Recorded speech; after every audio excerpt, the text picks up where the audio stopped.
আসসালামু আলাইকুম, কেমন আছেন সবাই?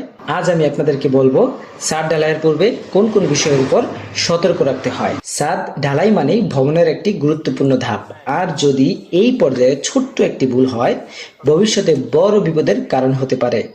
তাই ছাদ ঢালাইয়ের আগে কিছু গুরুত্বপূর্ণ বিষয় জানা ও বুঝে নেওয়া জরুরি। এখন কথা হচ্ছে কোন কোন বিষয়ের উপর আমাদেরকে সতর্ক থাকতে হবে। এক নম্বরে আসে আবহাওয়া যাচাই করা, অর্থাৎ ছাদ ঢালাইয়ের দিন বৃষ্টি বা ঝড়ের সম্ভাবনা আছে কিনা তা আগে থেকেই আবহাওয়ার পূর্বাভাস দেখে নিশ্চিত হন।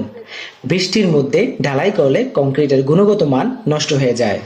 নাম্বার 2, সেন্টারিং ও শাটারিং পরীক্ষা করুন। ছাদের নিচের কাঠের ফর্মওয়ার্ক বা শাটারিং শক্তভাবে সেট করা হয়েছে কিনা, সঠিক সাপোর্ট আছে কিনা ভালোভাবে দেখে নিন। ফাঁক ফোকর থাকলে স্ল্যাবের নিচ দিয়ে কংক্রিট পড়ে যেতে পারে।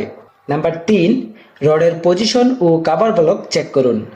রড ঠিকঠাক ফিট করা হয়েছে কিনা, ড্রয়িং অনুযায়ী বার বেন্ডিং হয়েছে কিনা এবং কাভার ব্লক সঠিকভাবে বসানো হয়েছে কিনা এটি নিশ্চিত করতে হবে।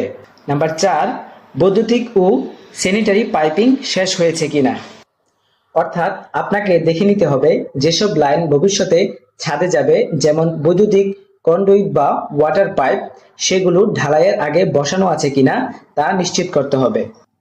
নাম্বার 5, লেবার ও ম্যাটেরিয়াল প্রস্তুতি। যেদিন ঢালাই হবে সেদিন পর্যাপ্ত মিস্ত্রি ও হেল্পার যেন প্রস্তুত থাকে। কংক্রিট মিক্সার করার সময় উপকরণ, সিমেন্ট, বালি, খোয়া পানি আগে সাইটে এনে রাখুন, যেন ঢালাইয়ের সময় কোনো দেরি না হয়।